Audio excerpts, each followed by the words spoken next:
When it comes to trekking destinations, Nepal has to be one of the best.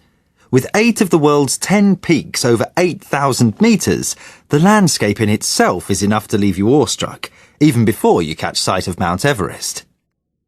It might seem unthinkable, but you don't need to be particularly adventurous nor experienced to tackle the Himalayas.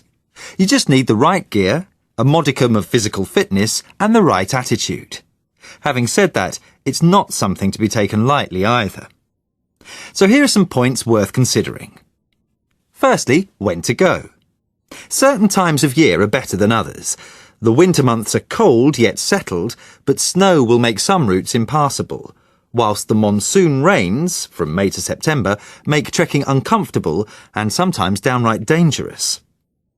October and November, when the air's clear and fresh and it's reasonably warm, are probably your best bet. Failing that, March and April are next best, but views can be hazy at that time. There are a number of popular routes, but allow more time than you think you'll need. One of your party's bound to get sick or need a rest, so just keep in mind that it's not a race.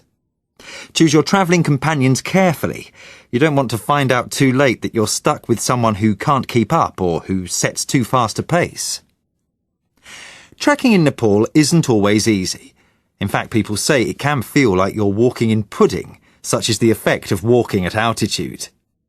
You can't predict whether this feeling will hit you, but if you take it slow and drink plenty of fluids, the majority of people cope well enough. But you do need to get the right equipment. Appropriate footwear and a good first aid kit are always essential, and people know this, but if you're going above 3,000 metres, it can get cold at night, and the commonest problem's an inadequate sleeping bag.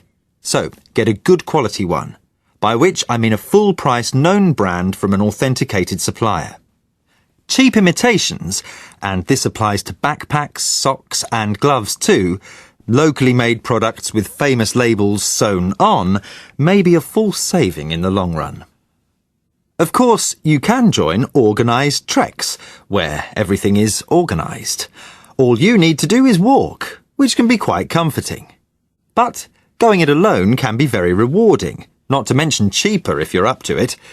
But you'll need to carry your own supplies and tent, which can be very demanding, so hiring a porter's a good idea. And remember that a guide is simply that, and while they'll generally act as a translator, they won't carry your gear. You'll need a porter for that. What's more, it's important to ascertain the credentials of guides before you put your life in their hands. Although there are agencies locally, finding one through a guest house is usually the safest option. Also, don't forget that many local people try to make money as porters and guides, but have inadequate clothing and equipment. Take responsibility for their welfare and kit them out properly before you agree to go with them. So, before I go on to look further... Now play the recording again.